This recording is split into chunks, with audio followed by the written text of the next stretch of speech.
how's it going? We are in part 2 of our Selah Docu-Series. I have some more amazing women that are joining me today for another conversation. I'm super, super excited for us to dig in. We have Chanel, we have Mackie, we have Sammy, we have Auntie Soleil, and we have Sim Siba that's joining us today. So we are going to dive into the conversation. So I'll just go ahead and start. Pursuing exhale. First of all, I'm still pursuing exhale. I think it's an everyday thing. Has revealed a lot to me about. Let me start with my character. Let me start with me. I think for me, it really just exposed my pursuit for perfectionism and my pursuit of striving and all of those different things and seeds that were planted in my heart as a child and how I grew up just this pursuit of like making sure that everything is like perfect, every T is crossed, and every I is dotted. And I think that pursuit of exhale and just learning how to breathe has definitely revealed that.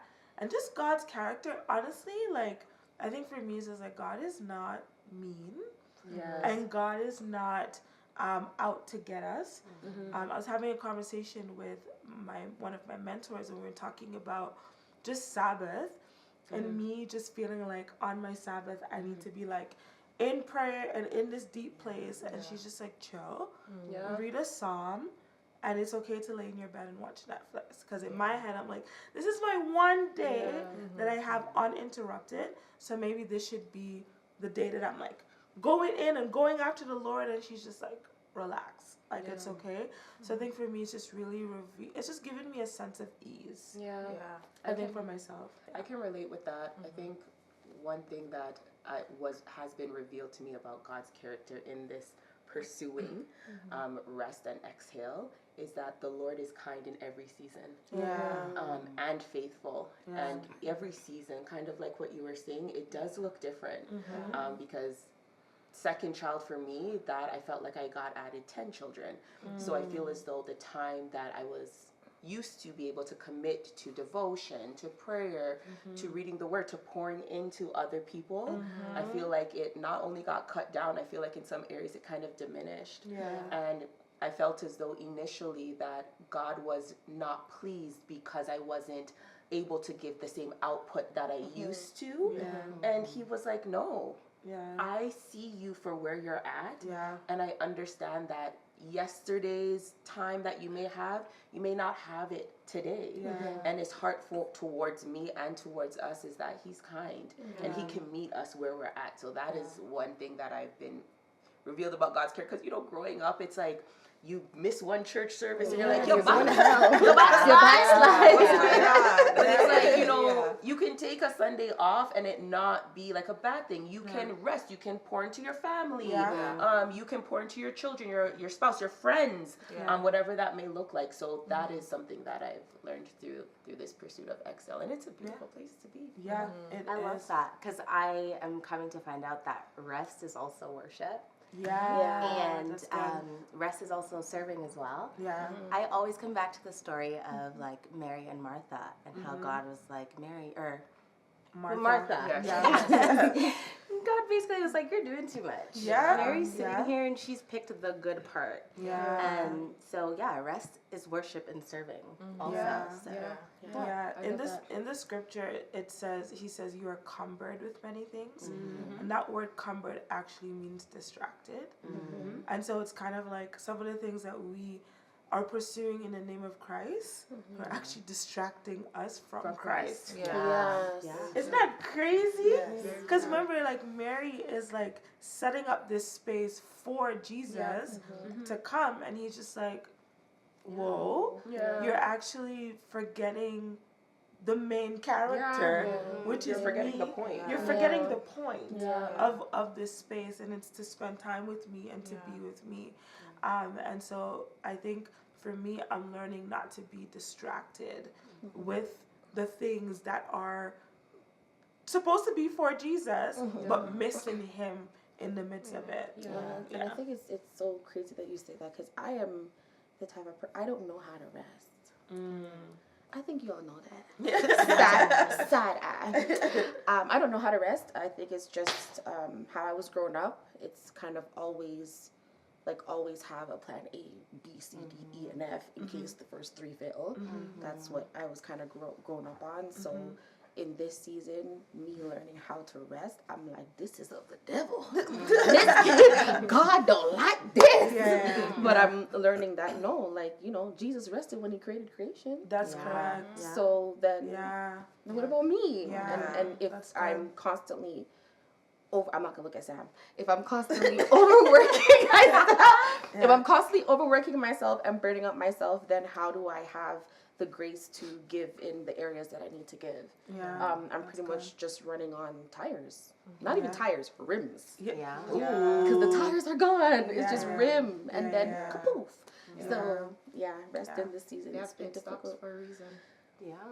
That's so good. That's why I said I'm not looking at Pastor. That's why I said I'm not looking at my friend, because that's really the rebuke is strong, but I take it. That's good. I love that. I love that. Anybody else wanted to add? We also have to remember that exhaling is natural. It's a part of breathing. Come on, Dr. Soleil.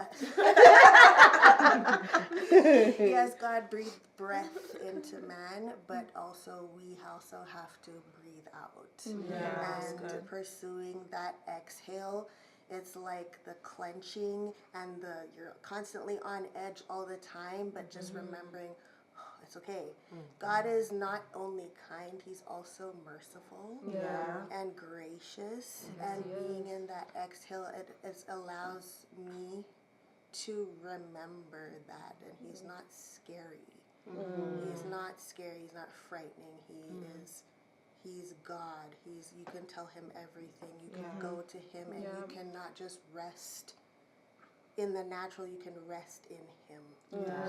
That's good. That's really good. That's really good. I think too, like, it's just being, like, just to add to your point, it's being, like, transparent, like, with God too. Like, this is where I am. Like, I think growing up, I had to, like, show face a lot and, like, be the strong person. So it's just like, when I go to God sometimes, not realizing that I'm going to him with that face on, like, oh, everything's okay, and God is like, no, but I know you, like, everything's not okay. It's really okay to cry, it's really okay to let go, and I think that exhale is reminding me that, like, he really is my father, and he really does care for every single part of me, and, like, going back to your favorite scripture, like, he wishes above all things that we prosper, even as our soul prospers, like, that is his heart for us, like, he wants us to be good holistically, and like when we try to like clench and we try to hold on, then we're not giving God all of us, like we're not giving him, you know, the capacity to do what he wants to do through us. So I think my issue sometimes is that, like, I can see that God is merciful for everyone else, but for me, I'm like, I can't see it for yourself. Me, you know, I think that's the thing that I've been working through, like, this year my word has been like, go deep.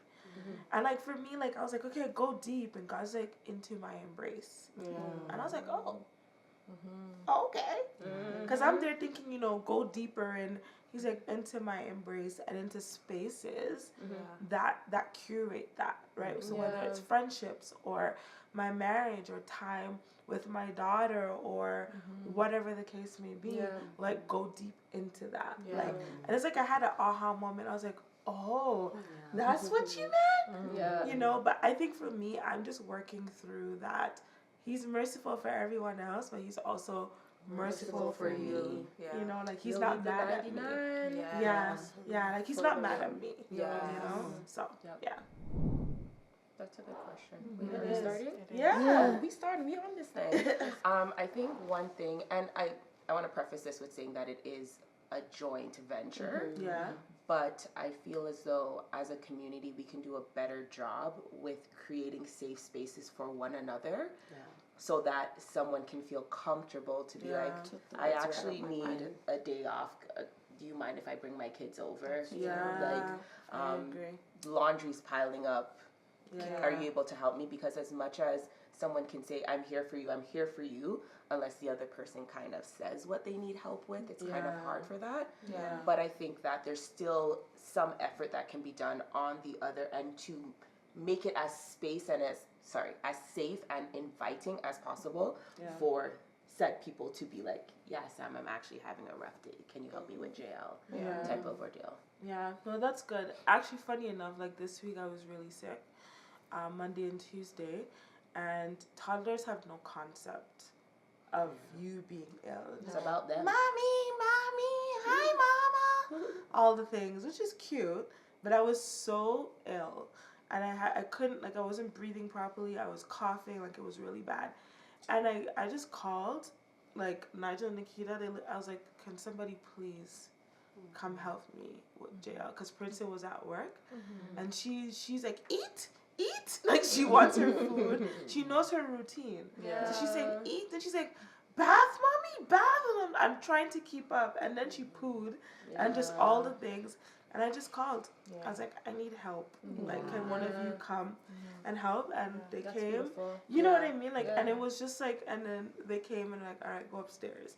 And they came and they fed her, and you know, Princeton got home in time, put her down for bed and stuff like that. But like, I was like, go Jess, asking for help. You know what I mean? Because it's like, I would have just been text based. I would have just been there and just like trying to just struggle it out on my own. But it's like, no, that's not necessary. There are people that literally live a stone throw away. They'll come help, so call and ask for help. So I actually agree. And I think it takes a level of just like vulnerability as well. But I really believe that safety is important, because I was actually thinking about this concept of help, and I think sometimes why people don't ask for help is because in the past they've learned that asking for help is not safe. Or even a sign of weakness. A sign of weakness. And so it's like almost like having to relearn, you know, when you're with your people, that you can't ask for help. That's really good. I think too, like being raised in a West Indian home, it's like it's like do it yourself. Like you used to do it yourself, or you don't want nobody to really know what's going on. So you just kind of you have to like struggle to do everything by yourself. So like help doesn't really, like, asking for help is not something that's like second nature, especially if you've grown up not seeing it, right? Like my mom did everything, and it's just like, okay, like I can do everything too, like I'm okay. But so I think like in the season 2, like of pursuing Exhale, it's like really asking for help. Like if someone is offering help and they don't necessarily know how to help me, it's like, okay, can you help me with this? And like seeing if they have the capacity to help in that way, but like leaning into help, leaning into community. I think that's important. I think it's too, like, actually, we have to begin to ask ourselves what we need. I think that's a muscle I've been able to 100%. Practice for myself. Like, I literally ask myself this question every day. Just to go, what do you need today? So it could be a walk. It could be, I'm actually taking what I need. Actually, I don't know what I need.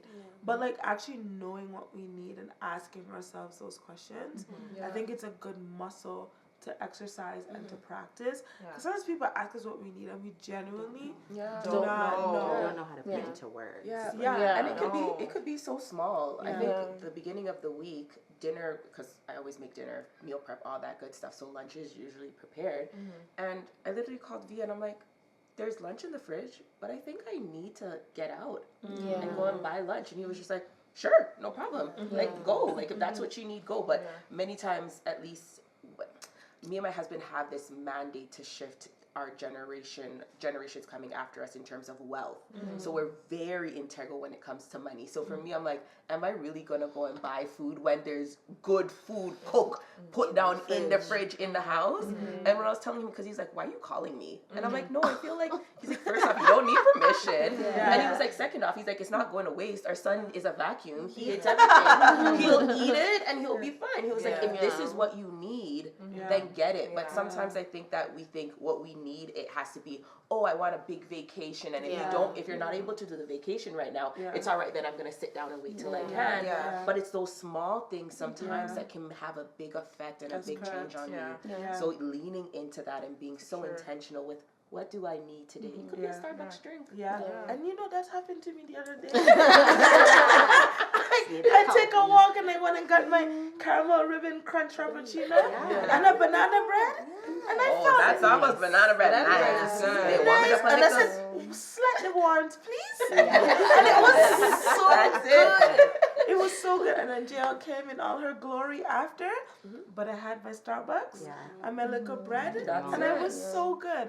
So I agree, and just like, and not only asking ourselves what we need, and not what we need to do. There's a difference. But just like what I need and being able to attend to that need. I think on the flip side of that too, you know, being able to voice what you need is important. But I also feel like it's also important to, as a community, be able to recognize when, hey, okay, my sister, my brother is drowning and they need a moment.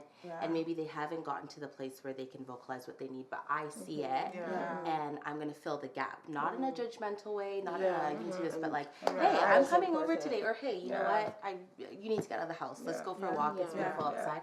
I think just being attentive enough to realize, okay, maybe they need just a little something extra. And then not just seeing it, but like filling the gap for that. You're gonna make me get so emotional because literally that is what she was to me. When I had Sarai, like I remember she had called me on FaceTime one time and I literally was in tears. And she's like, what's wrong? What's going on? And I'm like, the laundry. I'm like, there's so much laundry to do. And she's like, well, I'm glad that she was like versed in it because I feel like some people like, the laundry, like what are you talking about? And I'm like, there's so much laundry. And she's just like, okay, it's all right. I can come over. Do you need me to call V? What do we need to set up? What do we need to do? And just having someone to, they may not be able to do all the things, but when you need somebody to just show up and be there sometimes and you don't even know how to vocalize it, it's like in the small things and just showing up and being like, Sam doesn't look 100. Like I see you and you're smiling, but I know like behind the smile, like there may be tears or you know that smile is not genuine, and it's sometimes hard, especially. I know people have called me the strong friend, and when you're the strong friend, it's very difficult for people to see that you're weak in a moment, as well as to even ask for help.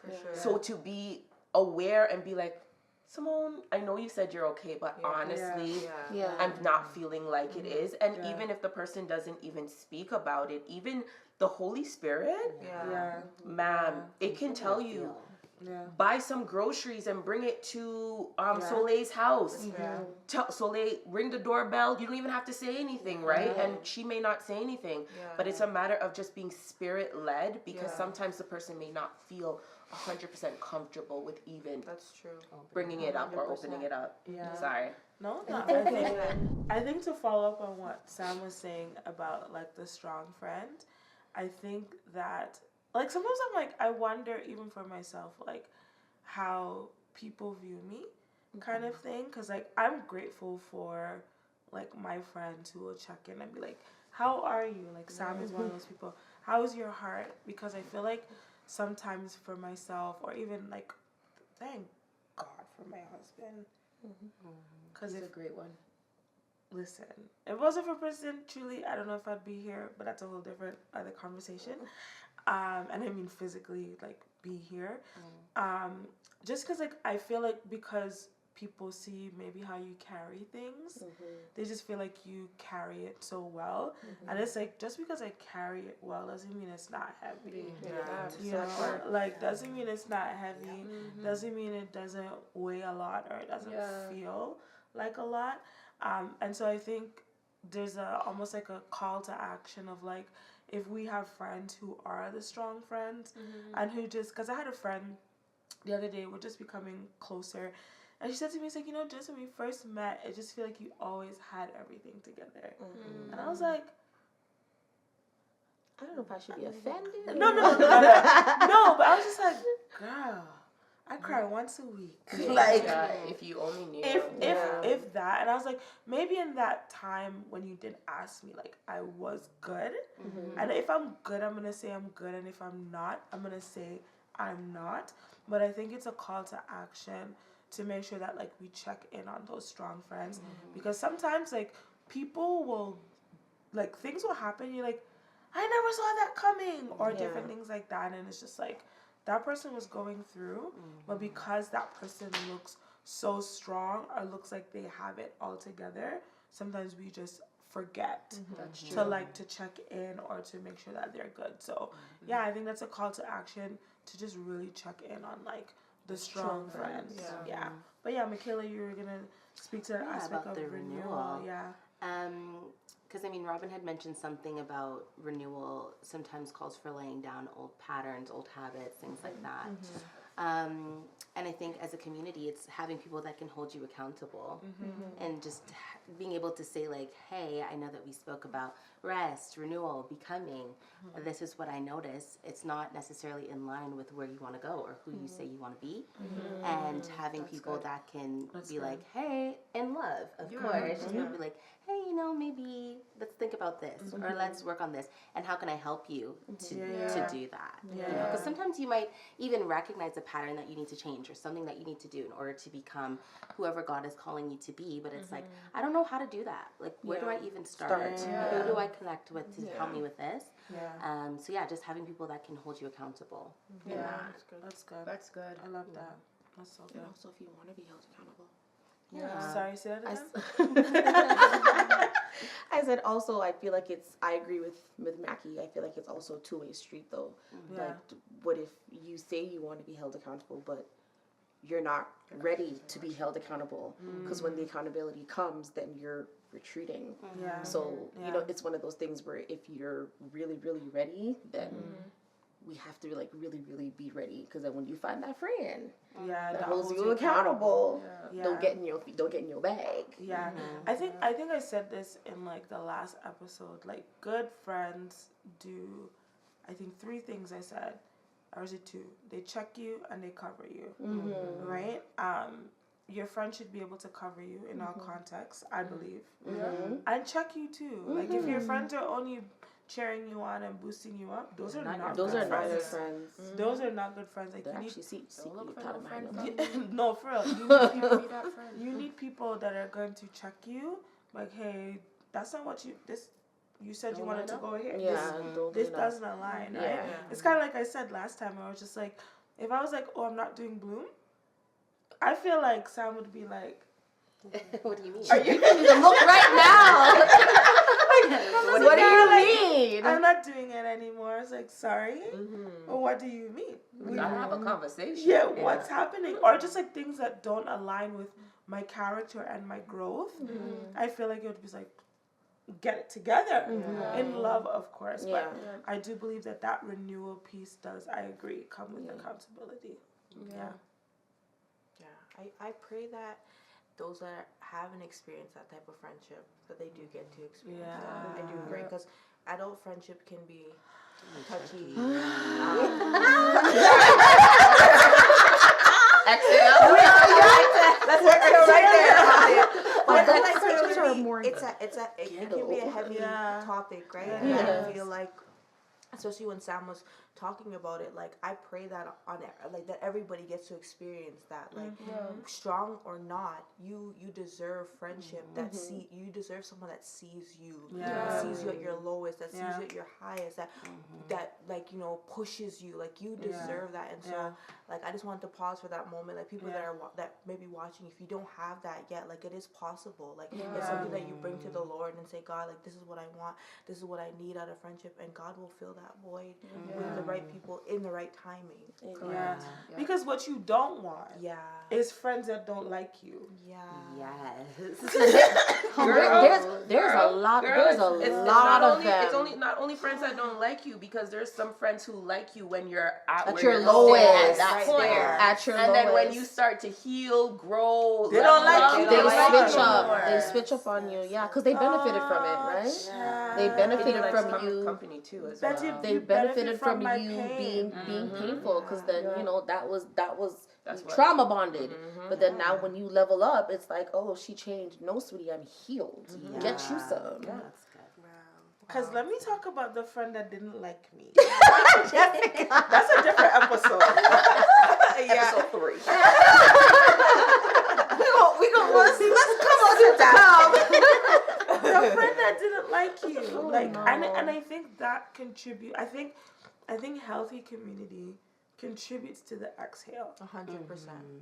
It allows you to breathe. Yeah. Like, I'm very mindful of how I feel in spaces, how my body feels. Do I tense up?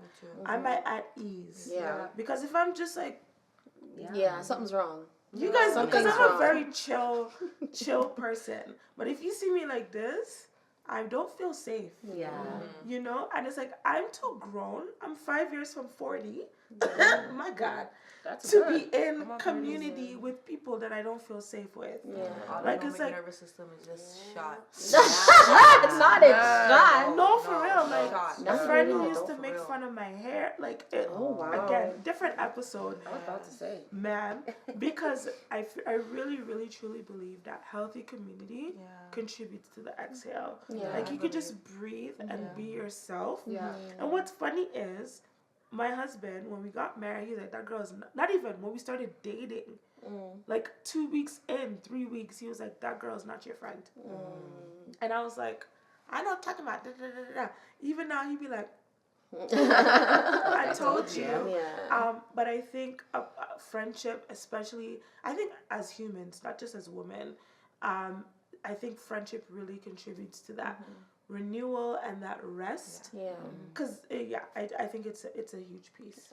And I also feel like some like friendships, if they are God ordained friendships, I feel like it should feel like a spiritual exhale. That's good.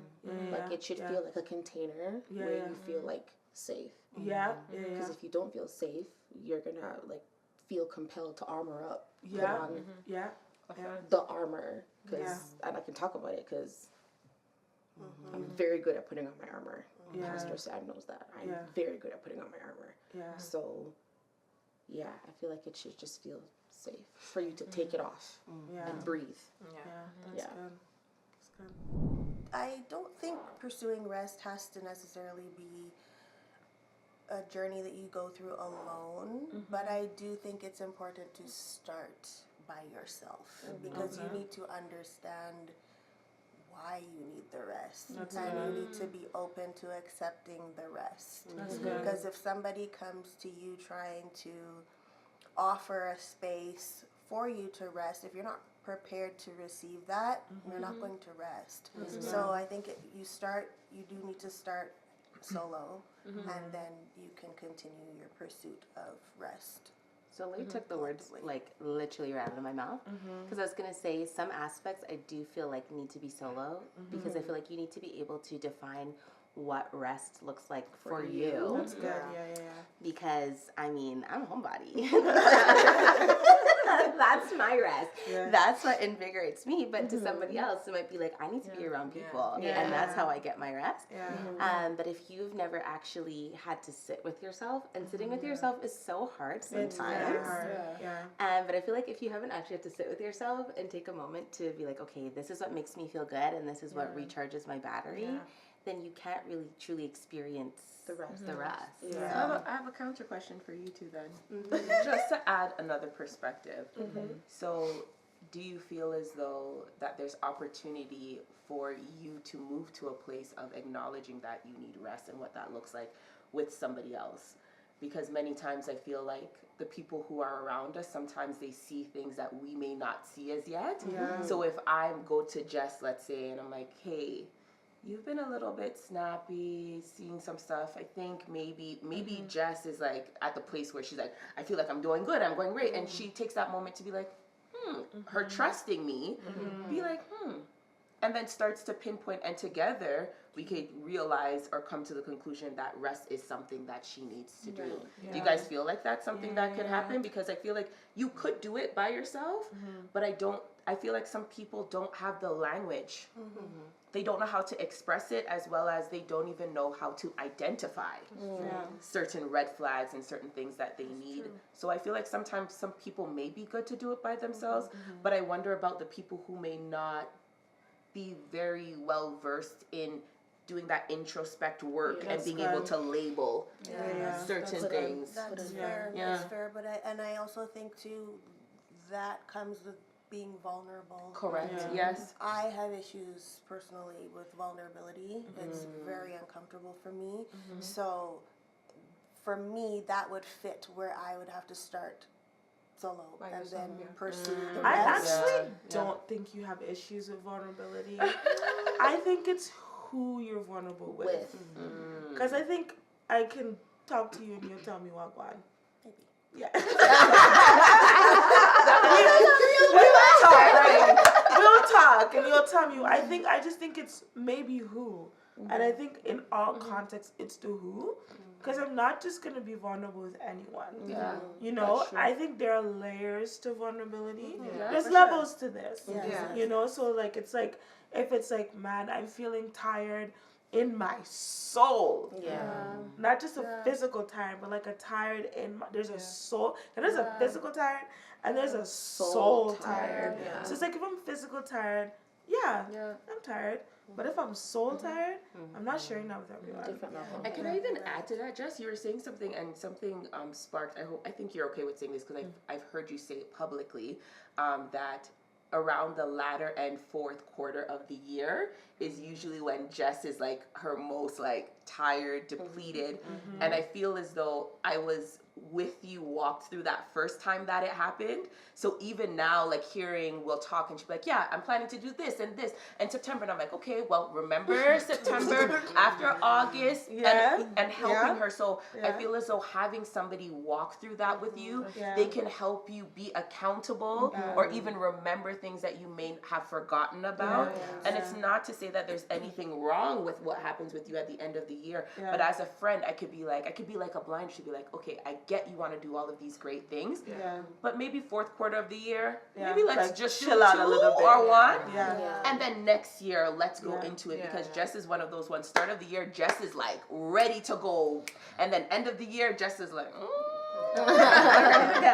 So I think that it does help to go through those things with people, because they can be that reminder that we need that red flag, as our generation likes to say, that we need sometimes to be like, hey, let's prevention is better than cure, right? So we've learned once. We don't need to learn this again. Let's do what we need to do to make sure it doesn't happen. Because I've been on the end of like burnout. And it's not, listen, one thing about me, I'm going to tell you no. If I need, no. Because it's a full sentence. Period. Because I've been there, and burnout is not fun. And like for me, burnout was like a mental health breakdown. Like it was so bad. Like Princeton was concerned. Like he was like looking at me with like tears in his eyes. Like, is my wife okay? Kind of thing. And like, so for me, that's why I'm open with my close friends to be like, last quarter of the year, this is what this looks like for me, so that they can hold me accountable to be like, hey, pace yourself, different things like that. Because then I don't want y'all to have to come pick me up and scrape me up off the floor when I'm laying in my bed depressed and with anxiety because I didn't listen or I didn't use wisdom. You know what I mean? So I think that, as for me personally, answering the question, I think that community is a big part of just my rest, and I actually find rest in community. Like this, as much as I am physically tired right now, it's soul resting.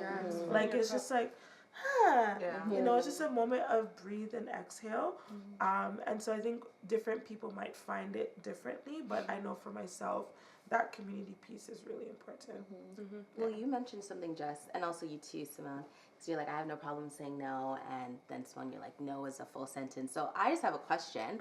I like that we're asking each other questions. So how did you get comfortable with no being a full sentence? Because I know for myself, oh my God, like I hate to disappoint, and saying no, I just cannot leave it there. It's like I have to over-explain or come up with something or promise, okay, we're going to do this, even when I know sometimes I'm like, I don't have the capacity to circle back around and do that. So how did you get to a place in a space where you feel comfortable just being like, no. And like, that's it. I think that sometimes. Oh, was it just to them? Can no, I this is okay. I think many times we feel bad to say no because we feel like it may change that person's perspective of us, or that we're like letting them down. Yeah. When, if we're honest, if you're on the plane, chick, child, man, nothing, they say when that mask falls down, secure it on yourself first. And I feel as though many times we need to move from the place where this person is saying no. Oh, does that mean that they don't love God? Or does that mean that they don't care about me or anything like that? When you're just protecting who you are and the space that you're at. So you're responsible for you. You're, at the end of the day, you're not laying down with nobody. Well, maybe your husband, but at the end of the day, you're dealing with what is lacking within you. Your cups that are low that need to be filled. Your mental health, your things at work, you're dealing with that by yourself. So I feel like sometimes we prioritize other people's cups more than we do our own. And to say no, it's not to say I'm trying to offend you or hurt your feelings, but I'm saying no because I know what I need in this moment, and if I do that, I'm doing a disservice to myself. So getting to that place to be like, no, I'm actually not able to do that, and being okay in that, you're knowing that you're not doing it to hurt the person, you're saying no to the betterment of yourself. Protecting your peace. That's good. Protecting your peace. Protecting yourself. What were you gonna say? I think for me it was just like I just was tired of being burnt out. Like I'm just like I'm sorry. As Sam said, like it's not about me being like, you know, not caring about you or what you got going on, but like if I am not good, I cannot give to, like I can't pour to you. Like if I'm empty, what am I gonna give you? Nothing, right? So it's just like, let me help you. Help me help you. Like I'm gonna say no this time. It's not no indefinitely. It's right now. I can't do it, and that's just it. Like I don't need to. I don't need to over explain. If you're my friend, you should understand too that if I'm saying no, I mean it from a good place, and I can help you at another time when I'm full. I think for me, I had to like balance how I said no, because at first it was just like no, period, I'm not doing it. But now, now I'm learning, because I've also, and this is not me getting into some other stuff, I'm learning how to decolonize my no. What I mean by that is like, they're just very westernized concept of self-care and soul care, and I'm learning that this is not how, as Black women, as Black community, how we were reared and raised. We are very communal, and we have to recognize that it is the systems and oppression and all of these things that is causing us to be burnt out. So how there are times when it's like, I don't have a lot in me right now, but I can say yes to this and no to this. You know what I mean? Because I also never want my friends, my people, to feel as though I am not there and I am not showing up for them. So there are going to be times that I will inconvenience myself to be like, okay, I'm going to shift this around and move this around. I'll give an example. So we do this thing in our home on the one Sunday every month where we have friends over for dinner. And it's not something that's necessarily easy to do. We have church every Sunday. We don't have regular church. And I serve. We don't have regular church. Baby. No, we don't know. We be after those services. we be tank is low. Tanks are empty. But what we do is, because it's important for us to have our community and for us to model that for our daughter, it's a sacrifice we're willing to make, right? So if I invite you over, no, it's a very big sacrifice. Be grateful. But saying that, I just think it's important to balance that. You know, I really, really think it's important, because it just becomes just like, no, I can't, no, I can't, no, I can't. Okay, then no, I can't for you too. So then you end up saying no, and might end up saying no in the wrong areas, because then it's just everybody can get lick. Everyone's it's no across the board.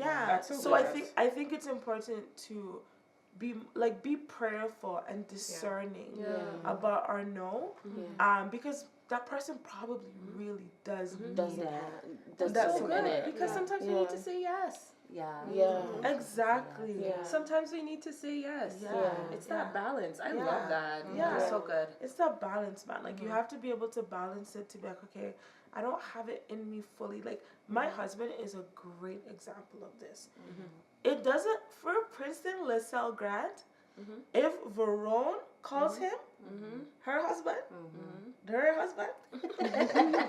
or Nigel, or any, it doesn't, especially those two, person could be limping.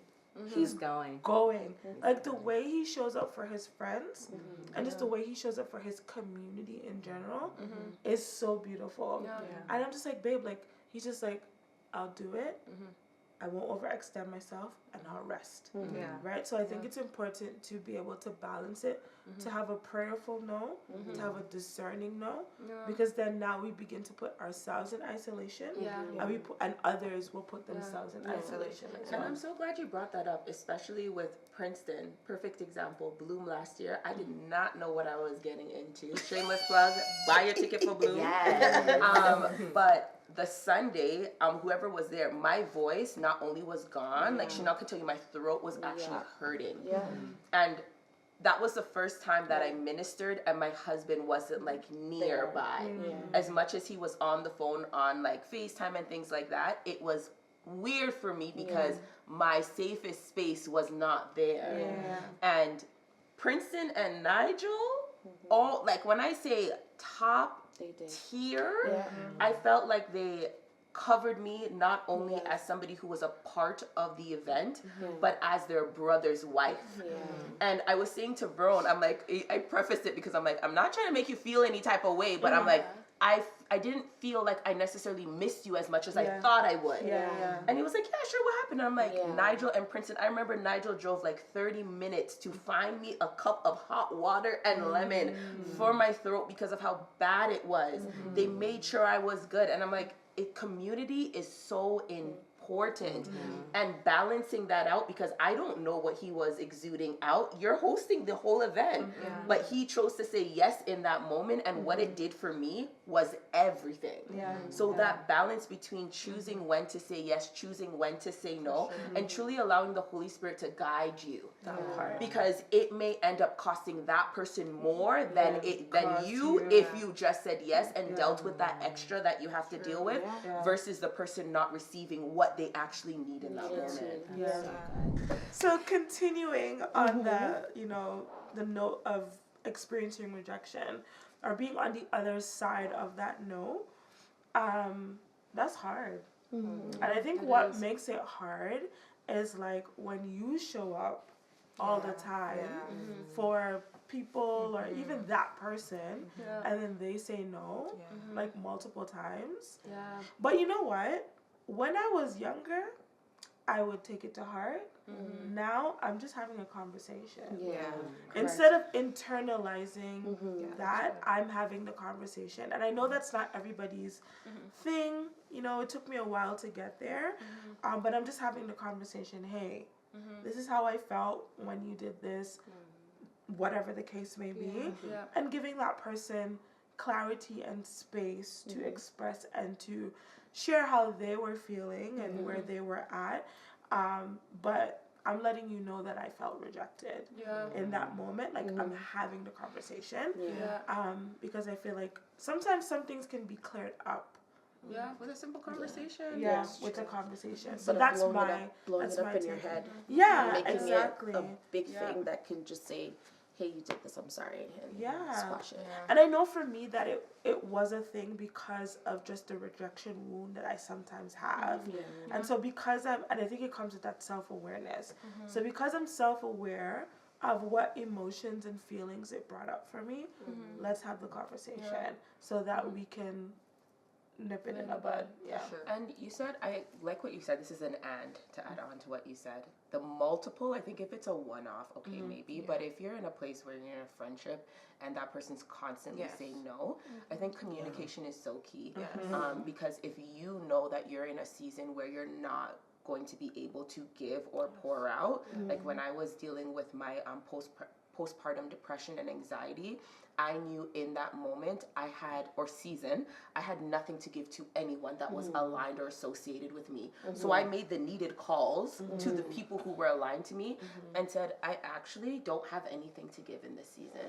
So it didn't put them in a place to feel the rejection from the no. They already knew, hey, I would like to reach out to Sam right now, but I know that she's going through something. So let me try Simone. Maybe Simone will be able to help me out. So the multiple no's, I'm like, there's still a communication. You should be able to let someone know if you're really in a season where you're not able to do it, because hey, we may not be. But if it's a one, two maybe times, I do think that there's an importance for us to be like, you know what?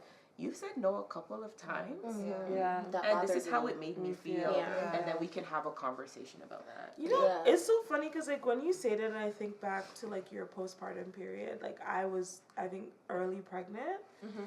But I don't know, you just have this way of like, even if you're going through a difficult season, you have this way, and others who are in the room who are close to Sam, like you have this way of not making people feel like excluded, even if you're going through. Because like I'm thinking back, I'm reflecting, I'm like, I still texted you. Like I was like, you know what I mean? Like I was still like, hey, like we went for walks and different things like that. Like I think you were still able to be present in like the capacity that you were. And maybe this is just me, that I just don't ask for a lot of things. I do think that's a problem as well, but anyways, that's another discussion. But like I just feel like you have this way of, even if you're going through a difficult time, of not making those feel around you like, ugh, I'm going through a difficult time. Because I think that that's also important, that when people are going through a hard time, that doesn't mean you become mean and miserable. In my opinion. No, but actually, I can definitely attest to Pastor Sam's character in general. I'm not gonna let her look at you, because she's a very solid person. Like I've known you for over a decade. Over 13 years. 13 years, and she hasn't changed, right? Who you see is who you get. What you see is what you get. And I think that what allows me to be that way is when you're going through tough seasons, it's our natural nature, or like if we want to retreat and like be like a hermit going in the like a crab going in its shell. But I've learned that it's that whole balance piece. Like you can say no to some things and say yes to some things. And when I was able, like let's say the walks, even though I was in a space where I'm like, I literally don't know how I'm going to like stay alive. I don't know how I'm going to care for this child that I prayed for 6 years. And I feel like I don't even want to feed them, right? But I'm still able to show up, because in those moments that I did show up, it started to heal me, right? So many times, yes, the no is needed, but the yes is also needed. And it's not only going to help the person on the receiving end, it's going to help you as well. So I think that all ties into this whole rejection piece, because there's things that we can take on either side, whether you're on the receiving or the giving side of that. So good. All right, so thank you all for your time today. How do you guys feel? Was this good? So good. So thank you all for your time today and for Thank you, Jess. No problem. We need to normalize these conversations. It's very healing. Aww, I'm excited to hear that. Even though I'm going to cry because I have to keep my lashes on for church tomorrow. If they make it. But thank you all for your time and your vulnerability. These conversations have been healing and renewing and all that kind of good stuff. And yeah.